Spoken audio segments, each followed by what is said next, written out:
So we're going to start the afternoon session. Josh is going to share details on 91 versus 135 so that you guys can understand a little bit about our world that we live in and how that might be applicable for folks operating in 91. I just wanted to say I really enjoyed some of the conversations I had today. Unfortunately, I have to leave now, so I can't be with you for the rest of the afternoon. So I just wanted to really let you know that I appreciate everybody coming out, and I wish I could have stayed longer and had more conversation, and I hope you guys continue to have conversations and collaborate, because we're all in this together. We can make this Honda Jet ecosystem the best, and it's still early days. There's hardly any planes, only, 220-ish out there in the wild. We can make this really a great platform, not only for us as operators, but also for owners. All we have to do is pay attention to what the Honda Jet's really good at and understand what it's not good at and avoid those issues. So I really encourage you guys to collaborate as much as possible. Thank you.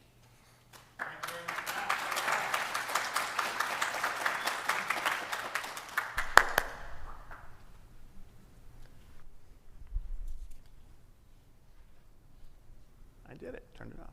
Can everybody hear me? Yeah. All right. I'm not letting anybody fall asleep because it's this post-lunch hypoglycemia phase right now. So I do have items I can throw at you if I see it nodding off. I want to start this thing out by saying that no one at Volato is infallible. If you guys have heard of any things that need correction on any one of our briefs today, just let us know, and we're very open to making a good, safe correction. If someone used the wrong language, I think I said 104, I should have said 114 for my VREF speed. Little stuff like that. Sometimes it gets in people's minds and it means something. So just an email away to make things better. My portion of the brief is really going to discuss the differences between 91 and 135, and really focuses on why 135 is a much safer way to operate for so many reasons. And then I'm going to go beyond that and tell you how we at Volato have even developed procedures, policies, and processes that go well beyond the regs to be even safer, especially in the embryonic stage of the company with guys that have never been in a light jet. So there's a lot of things that could be bad that we're trying to prevent from happening. So we are not going to talk about subpart K. I consider that part 135. Operating at a 135 is definitely a great way to maximize safety. I do have some author's notes here and make sure I'm hitting them. Yeah, good. This is a little bit about me. I was told to put a brag sheet up. I 33 years professional aviator, CFR 135, 121. That's me with hair, right? I was the managing director of an airline in Miami. We had about 42 international operations a day, moving about 15 million pounds of cargo a year for FedEx, DHL, and UPS. 22-year Navy veteran, a whole bunch of combat sorties all over the world. Most of that was ISR. I was not putting ordnance and rounds on people. I was observing. Made me sleep better at night. I held a bunch of ATP, ME, commercial rotary, CFI, CDEF, II, multi, and rotary instructor certificates that are still active. And my education, I have an associate's in mechanical engineering. And I should be done with my master's halfway through next year. So I'm not flying anymore, really. I'm not flying customers. So I'm currently holding the position of VP of Operations for Volato. I'm also the Director of Operations under Part 119. For the TSA program, I'm the Air Ops Security Coordinator. I'm also a designated employee rep for the Drug and Alcohol Misuse Program, and I also get to captain the 420. I'm single pilot qualified. So there's a great picture out in Carlsbad. Scottsdale. Is that Scottsdale? No, that's Carlsbad. Scottsdale. All right, it sounds like we got a bet. How do you know? All right. I'll give it to you. I'll give it to you.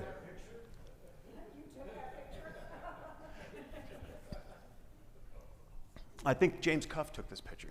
All the good pictures James Cuff took, by the way. All the really good, sexy stuff, the terrible stuff is usually me, and it's sideways, and it's all out of perspective and focus. I'm just going to talk about 5 really big things. Four of them are pretty short and sweet to the point, but the big one is the eligible on-demand operations and why that is such a great way to operate and what it affords us to be able to operate safely in some different environments. So reserve fuel, EODO, eligible on-demand operations, crew and duty period and rest period, a bit about training, and then just a very brief blurb about what we do that's above and beyond, and then I'll take some questions. So, reserve fuel. What are the differences between Part 91 and Part 135? And anybody can shout it. For a Part 91 operator, how much fuel do you have to have when you arrive at your destination if it's VMC? Anybody know? 30 minutes, and it's got to be in still air at normal cruise speed is what it says. For 135, it's a little bit different. It's 45 minutes, so it's a little bit safer. This has always been a bit of a contentious point, and I want to tell you guys why we do what we do and how we're changing to do it better, still within the guidelines of regulations and safety. So currently, we've been really carrying an hour of fuel. And how do I determine that? How does the normal pilot determine that? Well, it's really an amount of fuel in pounds based on the fuel burn at any given time. So my demo to all the students and all the new guys that come in is I'll set the power on the engines during a regular, revenue flight. If we're down low, like going into South Florida, and I'll set the fuel flow total to 600 pounds an hour. And then I'll let the aircraft stabilize, clean configuration, and it stops at about 190 knots, and you're flying completely safely at 600 pounds an hour. So if you take 45 minutes of an hour, which is 75%, your minimums, in the eyes of the regulators, only need to be 450 pounds. No one can argue that, but you have the irrational fear that I talk about where pilots, yeah, I know, but I want to add the 150 for, the wife and kids. So we've been going to 600. But we find that now with the experience that's coming on to our cadre of captains and the experience with the entire company, we're able to sort of slide that to the left to where it really needs to be. So new jets, new ops, hey, we're going to go conservative. We're going to set it to 600 pounds. We're just going to keep it there, and we'll see you. Well, now it's time, I think, you're going to see it getting back down towards a 500 number is what we're looking at. We're not going to do that as a mandate. We're going to solicit input from all the stakeholders, make sure that everybody's comfortable with that, and we're going to take it from there. That does a lot of things for us. That extra 100 pounds is often in the gray area of people's minds of can they make it or not. I could tell you guys some stories about running out of or getting low on fuel over Solder City, but I'm not going to bore you. And so I'm very sensitive to this as well, and I know how people think about it. Matt's going, Josh, the 600-pound thing, what are we really doing here? So, oh, we're going to fix it. We're going to fix it. So that was the rationale for the 600-pound thing. The biggest part of this brief is the eligible on-demand operations. It's found in 135.4, and I don't even know what that title means. Does anybody know the derivation of what an eligible on-demand operator means? I don't know. I've never been able to figure that one out. But what does an eligible on-demand operator enable us to do? It has a lot of constraints that make things safer. And this whole thing is going to be threaded by one theme, and you're going to see it pop up repeatedly in the slides. There's only about 460 slides, so we're on number 11 here. One of the things under EODO is if the first officer has less than 100 hours in the make and model and type, then the captain must fly when these environmentals exist. If the braking action is reported less than good. Weather below 3/4 mile, RVR 4,000 feet, crosswinds in excess of 15 knots, not 20, right? 20 is the Honda limit. Contaminated runway, wet runway, wind shear, or any other time that the captain feels it's necessary for him to take the controls. That is an eligible on-demand operation limit. You must do that. Well, Volato is safer. So every captain shall fly, regardless of the experience of the SIC, when those items exist. This is coming on in the new SOP, by the way, which GOM. So we do it safer. There's no question. the captain's going to fly into these conditions. The second thing for eligible on-demand operations is the calculated landing distance and how that applies to where we can fly. Everybody that gave a presentation except for the NTSB talked about these 60 and 80% rule. And no one really seems to understand it too well, so I'm going to try and boil it down to a very easy to understand formula. Under Part 91, how do you calculate how much length or distance you need to land when you're flying? Well, you look at your environmentals, the temperature, the runway slope, the winds, all these things we talked about, and you go to your tab data in the AFM, the Aircraft Flight Manual, published by the OEM. You can go to the GCU or CDU in the middle, and you can do those numbers. You can come up with a number there. You should really look at SAFO 06012. If you haven't seen that or know that number, I urge everybody here to read it. And you can go to Advisory Circular 91-79A, how to prevent runway overruns, you know, how to mitigate or eliminate deviations from the runway. Under 135, they make it really easy for us, eligible on-demand operations. We also couple that with a really, really robust, quick, accurate software solution called APG Genesis, which does all of our performance numbers for us very quickly, so it relieves the crew of that drudgery and the scratching of the head, and they're trying to do a quick turn and something changed and they need to calculate new numbers. All they got to do is jump onto APG Genesis and they got it in the snap of a finger. And they could just hit a button and it's all on file, 30 days or longer, and we're good to go. So 91 is interesting how you calculate the number. EODO for 135 makes it a whole lot easier. The 80% rule, or 60% rule, if you were non-EODO under 135, is just a safety margin. Remember the word safety margin because it's going to come up in a quiz I'm going to give you in a few minutes. So, 80% rule ensures the calculated landing distance is less than or equal to 80% of the landing distance available at the runway. So if I calculate my number and it says you need 3,000 feet, that 3,000 should be 80% or less of the runway you're going to. Pretty basic, right? Josh, just as a reminder, they're also counting, that's from threshold to... You're ruining my thunder, man. I'm going to get on that. I'm going to show you that. I'm going to show you exactly what that's based on. And I'm going to tell you, in all my years of flying, I did not know this until I got to Volato. I'm not embarrassed to tell you. So I'm not going to digest this whole thing for you guys. It is available for you guys to, cure your insomnia if you want to read about it late at night one time. But I'm going to boil this down to really what it's trying to tell you. Let me go back here. This is Craig Airfield. This is just one example. The runway is 4,004 feet long, and then when you go to your airfield directory to determine if there's declared distances, they'll say LDA, and it'll tell you a different number if there's one. It's not, so this is a true 4,004 foot long runway. I've landed here many times in the Honda Jet, not under 135 charter rules, under Part 91. So what is the calculated landing distance? If I look up in the performance section of the AFM, or if I go to the CDU in the aircraft, and on this day, maximum landing weight, standard temperature and pressure, no wind, clean runway, the system says, Josh, you need 3,143 feet to land this airplane on that runway. On a 4,004 foot runway, can I do that? Yep. Okay, I agree. But under 135 rules, I've got to make sure that that number fits within 80% of the available runway. So I'm not going to do math in public. Someone out there has a calculator. What is 0.8 times 4,004? Who's going to do it for me?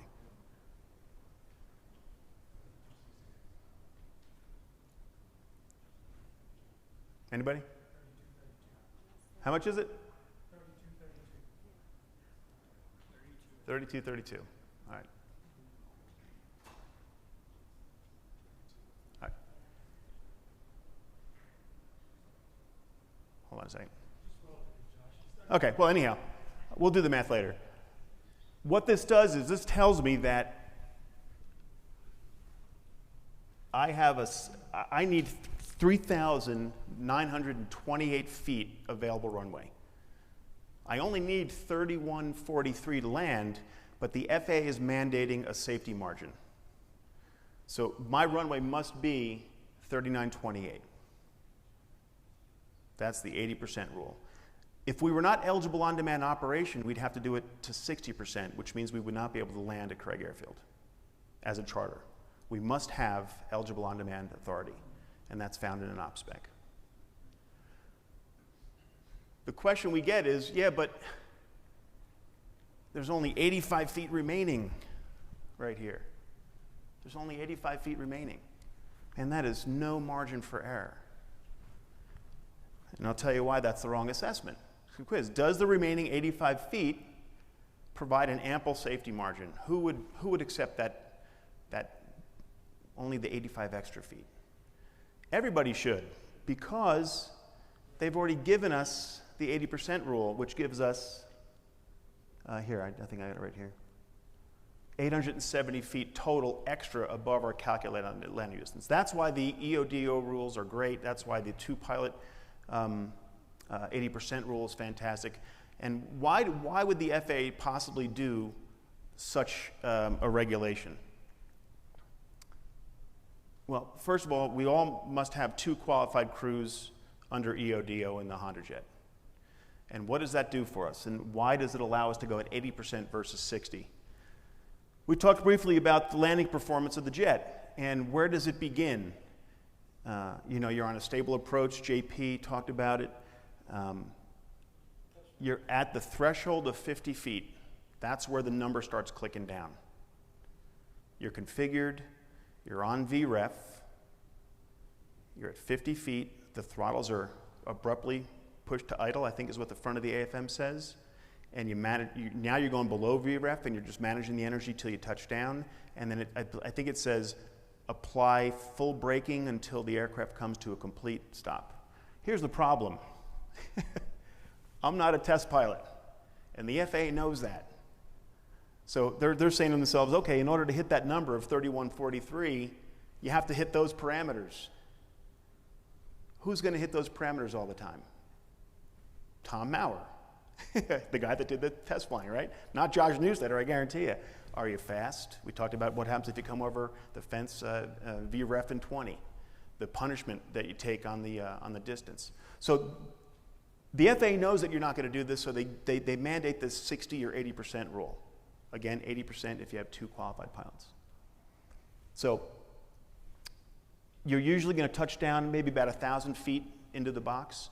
That's 1,000 feet of your 3143. So you should only really be on the runway theoretically for 2143, right?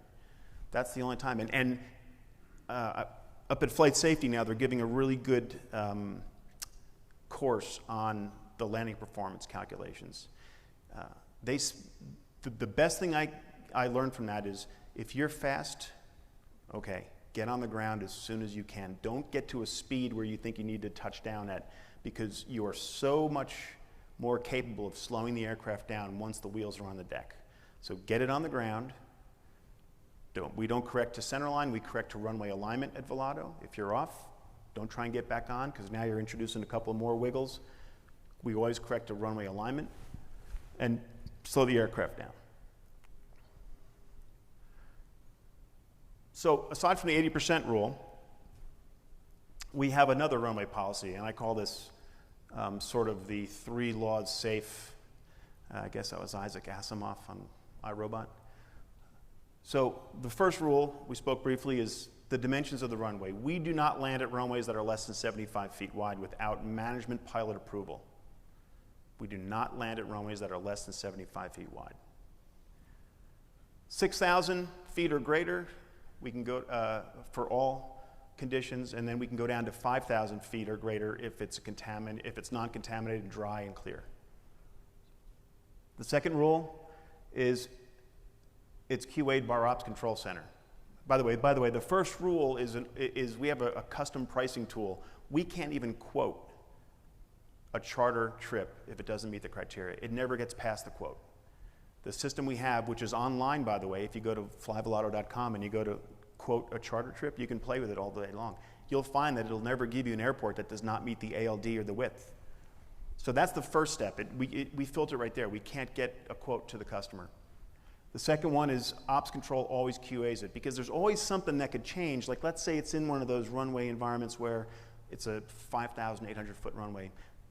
Who knows if it's raining? If they give a quote 2 weeks before that, you got to tell the customer, hey, we got to tell you, if you're going to come into, I don't know, Craig, know that if it's raining, we're not going there. So we have to give the courtesy to the customer to let them know the parameters of that runway choice. This is a hard thing to do. It's a hard thing to manage customer expectations, because 2 weeks later, they usually forget that, and they're like, well, how come we're going over to Jackson International? Well, it's raining out. Well, what are you talking about? My car's waiting for me. So we have a great experienced concierge team that takes care of all of that. This is the first company I've worked at where the EC team runs interference and makes the customer happy and satisfied all the time. And they make sure that they know this stuff. And the third, the crew has the final perf calculations for the runway of the day. If the crew says they're not going to do it, they're not going to do it. Case in point, Marfa, Texas, just yesterday. We had a pretty good discussion. A lot of lessons were learned, but we were able to get out of there safely, go to El Paso, and then press on to Van Nuys. So 3 laws safe for the runway selection as well. So this is actually right here at the airport about 10 years ago. What do we do with wet or contaminated runways? How do we handle those things? Where do we go for those new calculations? Well, you can go to the tabulated data, you can go to the GCU or CDU, I guess, Advisor Circular, SAFO, and what is the calculation going to give us to enable us to not overrun the runway in the HondaJet? I told you guys briefly about APG, which is our approved software vendor for calculating these numbers, and it does a fantastic job, and it does it instantaneously, and it's always correct. It's never really prone to human error, unless the user puts in something stupid, but we always catch that anyhow. Is that a proprietary Volato product? Nope, no, that's open. They do a lot of good stuff. It works great. We can give you a demo. Who, were you asking, Tim? Yeah, I'll show you what it looks like later. This is a true story, a little quick anecdote. My friend Al Spain, who was the COO of JetBlue when they started, they were the first guys really to have an electronic flight bag in the aircraft. It was a big old clunky thing that they had, but they used to be at JFK, and there'd be a Congo line trying to get out on like 4 left, and they were going to Buffalo or something, and then they would often switch runways on the fly. They'd cut out a line, and they'd go down taxiway, and they'd get another runway. They got a complaint from American Airlines, went to the CMO, Certificate Management Office, and it came back with an investigation. They couldn't figure out how JetBlue could very quickly recalculate runway takeoff data and get out and go and get out of the Congo line. And it's because they had a system like APG. They were one of the first guys to do it. They also did tunneling, if you guys know what that is. They go tower to tower up to Buffalo because they wouldn't go up into the upper ARTC structures. So it's a pretty cool story. Brings up the Somerville accident. And I want to talk about this because I wonder, if I was a Part 91 guy, where would I have gotten my data that night, and would I have gone? Under 135, you're going to see that we're not going on this. But it's an interesting point, because if you look at the tabulated data and you apply, I think Honda says apply a 15% penalty and then 30 on top of that, I think there's a 50%, because the SAFO says regardless of what you guys do, you should always apply a 15% fudge factor. Go ahead. Yeah, just to clarify, all our landing data does include a 15% factor already. It does? Yeah. Okay. The numbers you referenced before, we take those out Okay. before we apply your 67 factor. Yeah. Azim, you got anything? No, I couldn't hear. Oh, okay. Yeah, he said that all the Honda data already accommodates the 15% safe landing data. Okay, that's good to know. So, yeah.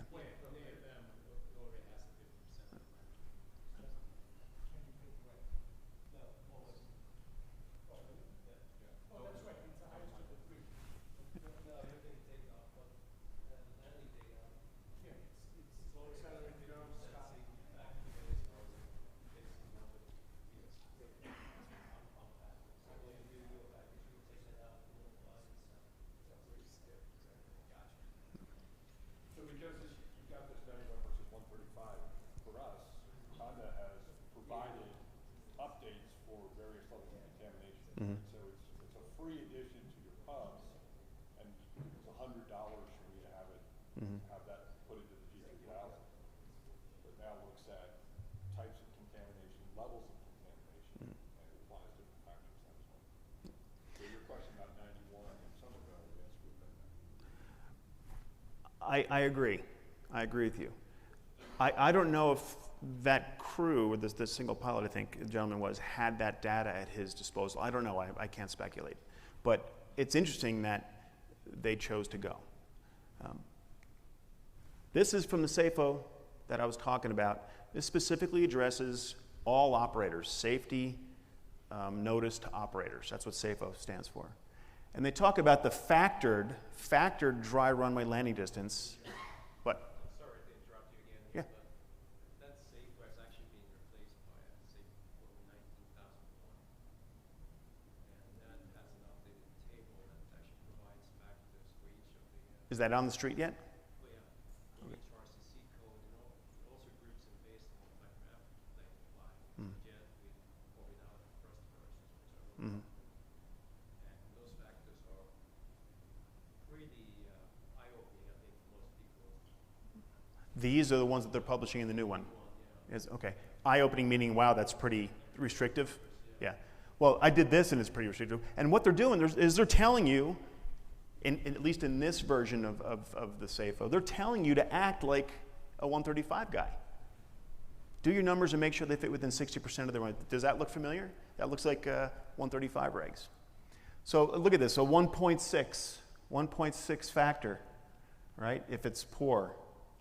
Guess what? Wet ice, we're not going there anyhow. So you can do the math here. You come up with a number. I think it's safe to say it was well over the available landing distance for that runway. And everybody here has their own stories about their experience. I've told Mike some of my scarier ones. And, you know, it's interesting. This is the real good point of this. Any charter operation, whether they're eligible on-demand operation or they just go to the 60% rule, which is more restrictive, would not have been allowed to take this. Would not have been allowed to take this. And when I calculated these numbers, I did the absolute minimum fuel for that night. IFR approach, alternate being Charlotte, and then 45 minutes thereafter. And I reverse engineered the numbers. 5 passengers, I tried to use an average passenger. I could not get this thing to come into compliance. So that's why, you know, when certain people ceased operations because the safety feature or factor, you know, this should have said, well, it's not really a safety factor because you wouldn't have gone anyhow. So quiz, can the Hawker 800 XP land in 700 feet? It's over 12,500 pounds, huh? Absolutely right.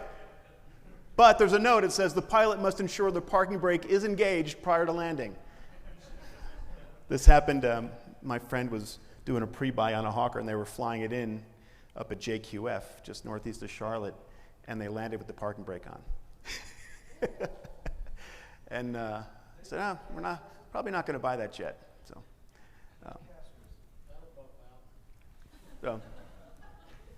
it put in huge divots. The runway was closed for a while. Huge bill from the airport. So yes, the Hawker can land. If you have to go to a carrier in an emergency, just apply the brake and you'll get there. Ask the captain to go, 32 knots or greater. So. Item number 3 is crew duty. NTSB talked about this. We know how bad fatigue is. We know about the lifestyles of crews that are on the road for 8 days. We know about the culture of the company. We know that that gets out into the system and people hear about it.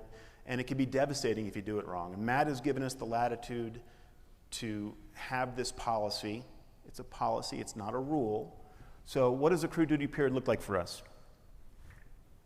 By regs, we can go up to a 14-hour duty period. That's it. You cannot extend that. People often, you can go over if you don't plan it. No, that's flight time. So 14-hour max is the crew day. 14-hour max. And I've done them before, and it's a pain in the butt, especially you got 5 or 6 segments in there and you have some finicky weather and some finicky passengers. And it could wipe you out. Volato is safer. We plan for a shorter duty of 12 hours. We plan for it. We can go beyond it, but we plan for it. That's a beautiful thing. This creates a great 2-hour buffer. I'll talk about that in a few moments. Bless you. Crew rest. This is not a joke. At a previous organization I was at about 15 years ago, the passenger, the gentleman with his blurred out face, took this picture. It's a selfie of him with the pilot. And what do you think the pilot's doing? Out cold. A single pilot operation. So he said, Josh, this is what happened. I came after this guy was fired, but it was part of the thing that I was the chief pilot here. But so this is where the auto function came. So crew rest is vitally important, especially if you guys are doing an 8-day stretch. You know, it gets fatiguing out there. The regs say the crews must have 10 hours of uninterrupted rest before beginning a duty period. So that 14 hours must have been preceded by 10 hours of uninterrupted rest. And we tell our crews, you know, there's interpretation of the regs. If the crews decide to answer the phone or answer a text message, it's under their volition. So we train guys, we say, turn off your phone. If you're in rest, you do not answer the phone, unless you want to. Then you can. So, you know, rest begins when the crew is released from duties. So if they're on their way to their hotel and we're obligated to get them there, the rest can't begin until they get to the hotel. This is the gray area after your flight duty period. And you're going to find that the 2-hour buffer on both sides really makes it a lot easier for us to not even get close to a misinterpretation of those rules. So if the crew decides to go to Red Lobster on the way to the hotel, well, they're in rest when they get to Red Lobster, you know, or wherever they choose to dine. So must be preceded by 10 hours of uninterrupted rest. Volato is safer. We plan for a longer rest period of 12. It's often much more than 12 because we don't know when the next day is going to start. Sometimes it's only going to be 10. By the time they're on their way to their hotel, we're already letting them know. I think maybe about 98% of our dispatches, the crews had 10 or more hours of rest, usually 12 hours. So it's a great lifestyle. Guess what? We have another 2-hour buffer to play with on the other side of the day. So what do we do with all this great buffer time, right? Well, we don't do a lot with it. It gives us latitude to, you know, ebb and flood back and forth if we have to, but we get a well-rested crew. They're safer, they experience a better quality of life, and they can carry that culture to the customer. You know, customers don't want to see a crew on day 7 that is just beat, you know. They want to see crews that are vibrant, that are attentive, that are saying hi, that are asking the right questions, that know to ask what FBO you're going to, or can I make sure the FBO cools off your car by the time we get there. So there's a lot of things that you can benefit from by having a well-rested crew. Should also mention in there, Josh, when we look at it and we have to reduce these windows and whatnot, it's got to be a unanimous approval between crew, safety, you, me. Yeah, he said he wanted me to mention the process of how we go and we deviate from this policy. And it's a very well defined process. It gets pushed up the chain. We look at what the crew did the day before. We look at what they're doing the next day. We look at what day they're on. We look at what the weather's like, and we look at what they're trying to do at that time. Is it going to be a night flight? Every flight has a flight risk assessment tool, a FRAT, and we put those things in there. We come up with the number. We ORM it. We talk about it with the safety guys. We talk about it with everybody, and it rarely goes above the DO level. It's a very well vetted process, and the crews appreciate it and you know what? Sometimes I caught myself doing it. I go, you know, this is I'm trying to make it work, and this is just stupid. I said, no, we're not flying tonight. I see what I'm doing. You know, I said, we're not. You know, it was Barry Cole was trying to get down to South Florida. Some lady had a funeral the next day, and she really had to be on the thing, and it wasn't in the afternoon, so we were able to push it to the next day. But I caught myself doing it, you know, I'm officially doing what I said I wouldn't do. And we all reminded us, each of us, when we do that. So it's a really good process. It's got to be very well vetted if we deviate from those rules. 2-hour buffer also prevents the cascading effects of a really tight schedule. I mean, how many people here who flew 135 heard their boss at one point or the other say, you know, just go part 91 at the end. It's not going to be part 135, you're empty. Just go. You know, that's careless and irresponsible flying, if you ask me. Could you do it legally? Probably get away with it, you know, but man, that's just stupid. What if a mishap happens? What if you're on the wrong end of the table and you got to talk to the man and oh, well, your crew, they were up at 6 and here they are landing at 11:30 at night, Josh, what are you doing? You know, so it ensures an incredible customer experience. It eliminates any gray area of duty and rest. That's a very key thing for cruise lifestyle, because a lot of the crews don't fully understand, nor do they really seek to understand, because it's not their job to understand those rules. They just know, I heard you're as soon as the airplane lands, you put me in rest. I'm not in rest. I still have post-flight duties. Yes, your duty period may end then, but we can't put you in rest until you're at your location of rest. Dr. Rohde said something interesting. She said the flight ends when the aircraft is shut down with the intent to fly no longer exists, and then the passengers disembark. I think that's what she said. Technically, in the eyes of the FAA, if that's the last flight of the day, technically that's when the duty period also ends. You just can't put the crews into rest until they get there. So there's this gray area. Guess what? We got a 2-hour buffer. I don't care about it. I don't got to worry about that crap. Say again? No. The 4th out of 5 is training, simulation, recurrency, etc.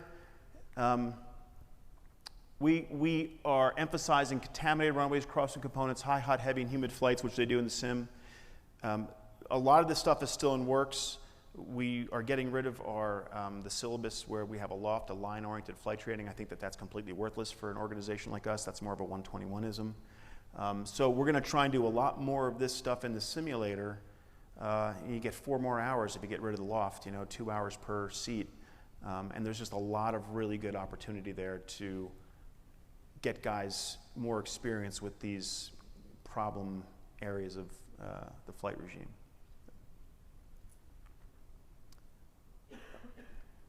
We train these policies that you're hearing now to our crews and a whole bunch more. There's a whole bunch of stuff that I could talk about. I don't want to drag the day on, but certainly I'll be available to answer any questions.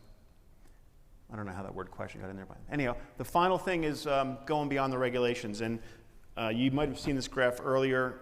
It's a little bit updated now, and there's a new portion of the graph that's a policy change that I want to vet with everybody, and I think that no one will disagree with it. Volato is safer. We implemented this graphic to accommodate runways that were less than 100 feet wide. All right? This graph here starts at 100, goes down to 75. It stops at 75 because we don't land on anything less than 75 feet wide. And I have a note in here that I put in.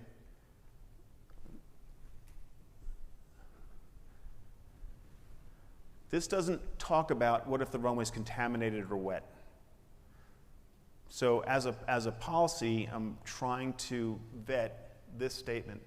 Divide all these results by 2 if it's a contaminated runway under gusts. Divide them all by 2, make them even more restrictive. Now, how does the pilot determine this stuff when he's, looking at the approach and he's busy and you start doing his, terminus duties in the aircraft? Well, we got to make it easy. So really, by the time OCC looks at this, we already know what's going on. We've already briefed the crew before they even left their departure airport.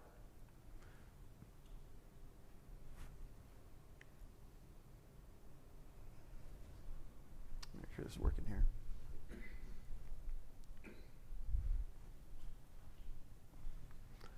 Huh. Say again? Oh, yeah. The other thing is that in all these, if you're using this graph, the captain must fly the airplane. That's another part of the policy I want to put forth. So I'm going to vet this with our operations team and make sure it makes sense. But that's what we're shooting for. That just like the eligible on-demand operations for the contaminated runway and the crosswind and stuff, the captain must fly it.